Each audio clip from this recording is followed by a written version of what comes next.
Começa agora mais uma edição do jornal Economia em Foco. Em vista do sucesso que nossa última edição fez trazendo o boletim híbrido sobre macroeconomia, resolvemos trazer esse assunto de novo em pauta. E apesar de ter passado pouco tempo desde o mês de agosto, a economia brasileira apresentou mudanças significativas. Para comentar essas mudanças, temos o privilégio de trazer Silvia Matos, pesquisadora e responsável pela coordenação técnica do boletim, Braulio Borges, pesquisador especialista em política fiscal, e Regis Bonelli, pesquisador especialista em política monetária. Desejamos a todos os nossos convidados uma ótima noite.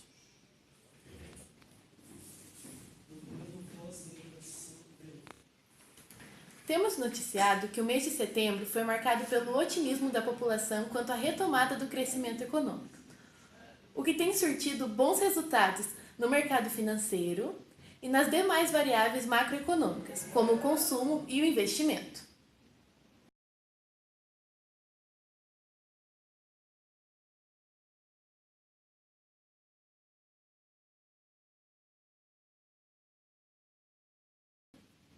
Silvia, poderia nos contar um pouco sobre os resultados obtidos no mês de setembro? Primeiramente, boa noite a todos. Gostaria de dizer que é um privilégio estar participando dessa edição do Jornal Economia em Foco. Fernanda, sobre a sua pergunta, essa visão mais positiva da população é resultado de uma melhor gestão da política econômica nos últimos meses, alinhado a um setor externo mais favorável, a partir do enfraquecimento do dólar e o aumento dos preços das commodities. Internamente, alguns indicadores também melhoraram. A produção cresceu acima do que era esperado, e o desemprego do primeiro ao terceiro trimestre reduziu de 13,7% para 12,3%. E mesmo que esse aumento ele tenha estado no setor informal, ainda assim significa um aumento de 2 milhões no número de pessoas ocupadas, o que, alinhado à inflação contida, que aumenta o poder de compra dos salários, tem impactado positivamente o consumo. Dando seguimento sobre essa variável, os investimentos apresentaram grande contração nos anos de 2014 a 2016. No mês de setembro, houve uma melhora ou tem uma perspectiva de melhora?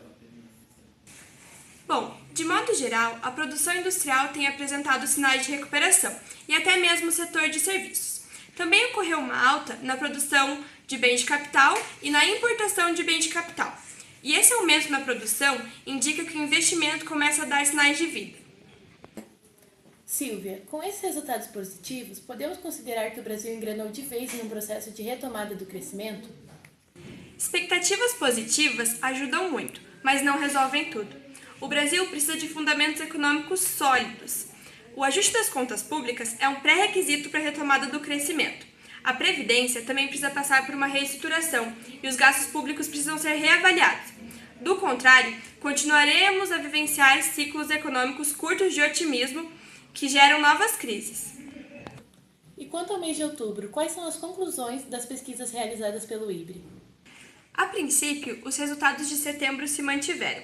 O setor externo continuou favorável, o consumo e a produção industrial aumentaram e também as famílias estão, aos poucos, tendo uma melhor condição financeira, reduzindo a sua dívida. Contudo, mesmo com os esforços crescentes do governo em reduzir a sua dívida, a dívida continua aumentando, principalmente pelo aumento dos gastos sociais, e isso impacta negativamente as expectativas dos agentes econômicos, prejudicando o cenário econômico atual. Percebemos então uma perda de otimismo por parte da população no mês de outubro e setembro, correto? Podemos dizer que sim. Se o otimismo da população se reduziu nesses últimos 2 meses, o que podemos esperar para o próximo ano? Sem uma reforma na Previdência e sem alterar as regras da correção do salário mínimo, fica difícil pensar num cenário que não termine em crise. Além disso, a corrida eleitoral para 2018 já começou, e isso influencia as decisões dos investidores. Vivemos atualmente um estranho cenário em que o curto prazo mostra-se benigno, enquanto as expectativas para o futuro ainda são incertas, já que não se sabe se o próximo presidente que irá assumir dará continuidade às reformas propostas ou apenas aproveitará o cenário de curto prazo benigno, adiando as reformas fiscais e estruturais do país e impedindo que o Brasil cresça de forma sustentada. Obrigada, Silvia. Para comentar um pouco sobre política monetária, convidamos o pesquisador do IBRE, Regis Bonelli. Regis, é notável que a inflação está em queda nos últimos meses. E a previsão do Boletim IBRE é que a inflação feche o ano no patamar inferior a 3%. Essa queda tem levado alguns economistas a acreditar que o Banco Central teria agido de maneira excessivamente lenta, permitindo que a inflação viesse ao limite inferior, abaixo do limite inferior de tolerância da meta de inflação. O que o senhor pode comentar sobre isso? Boa noite, Fernanda. Boa noite, João. Boa noite a todos. Antes de comentar sobre as políticas adotadas pelo Banco Central, eu gostaria de destacar alguns motivos que levaram à queda da inflação nos últimos meses. Esses motivos são a rigidez adotadas pelo próprio Banco Central, a recessão pela qual passamos, a aprovação da PEC do teto dos gastos, o choque favorável do câmbio e o choque favorável dos alimentos. A partir disso, é notável que as políticas adotadas pelo Banco Central não prejudicaram a atividade econômica, até porque a economia já estava em recessão quando a nova gestão assumiu. A política econômica adotada pelo Banco Central tem sido fundamental para a retomada da economia. Essa política permite quedas mais acentuadas da taxa de juros e ganho reais de salário. E isso permite reduzir as metas de inflação e esticar os horizontes até 2020. Perfeito. Continuando sobre o assunto de política monetária, sobre a queda dos juros reais e contínuos nos últimos 2 meses. O que você acha que conculminou para essa queda? Nos últimos anos, as taxas reais de juros de prazo longo cederam expressivamente. Isso ocorreu devido à redução do risco país e da redução das taxas de juros de prazo curto. Não se tratando das taxas de juros, é pouco provável que as taxas de prazo curto cedam ainda mais, o que leva às expectativas das taxas de juros de longo prazo apenas dependerem do risco do país. As perguntas agora vão direcionadas ao pesquisador Braulio Borges.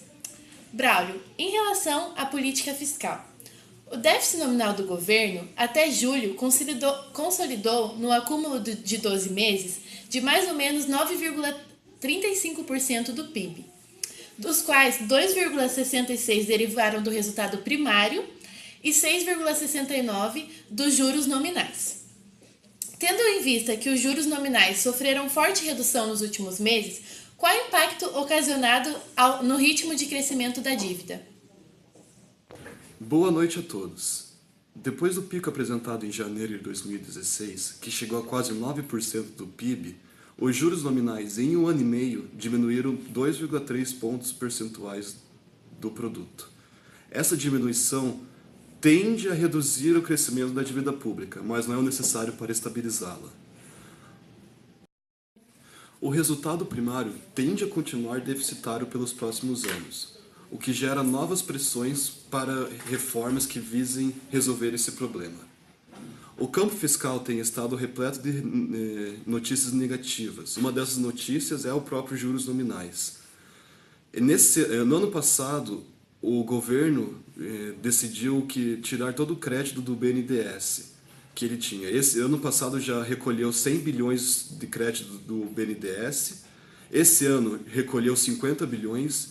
E a projeção do governo para ano que vem é recolher 130 bilhões de créditos do BNDES. Bom, já que estamos falando sobre o BNDES, não é mentira que nos últimos anos o governo tem ampliado o nível de crédito cedido ao mesmo. Até 2008, o nível de crédito chegava a mais ou menos 1% do PIB, e a partir de 2008 chegou a 6,2% do PIB. Braulio, por que após a grande crise de 2008 o governo continuou cedendo crédito ao BNDES? Os empréstimos do BNDES exercem um papel fundamental para o cumprimento das metas primárias após a crise de 2008. Como banco público, exerce um papel de agente do governo para operações fiscais atípicas. O BNDES captou recursos através da emissão de títulos públicos, o que gerou receitas primárias por meio de elevados pagamentos de dividendos. E Braulio, qual a sua perspectiva com relação ao ano de 2018? As estimativas de juros nominais para 2018 são de 5,6%. Já o déficit primário é uma estimativa de 2,2%. E a dívida bruta chega a uma estimativa de 77,2%. Esse cenário não é feito com a devolução do crédito do BNDES, que o governo estima de 180 bilhões para o ano que vem. Com essa devolução, o governo pode diminuir 1,4 pontos percentuais dessa dívida. O volume de receitas não recorrentes, junto com a diminuição desses juros, podem trazer estabilidade para essa dívida bruta para o ano que vem. É o que esperamos, pelo menos, né, João? E termina agora mais uma edição do jornal Economia em Foco. Fica agora com algumas notícias da ata da reunião do Copom.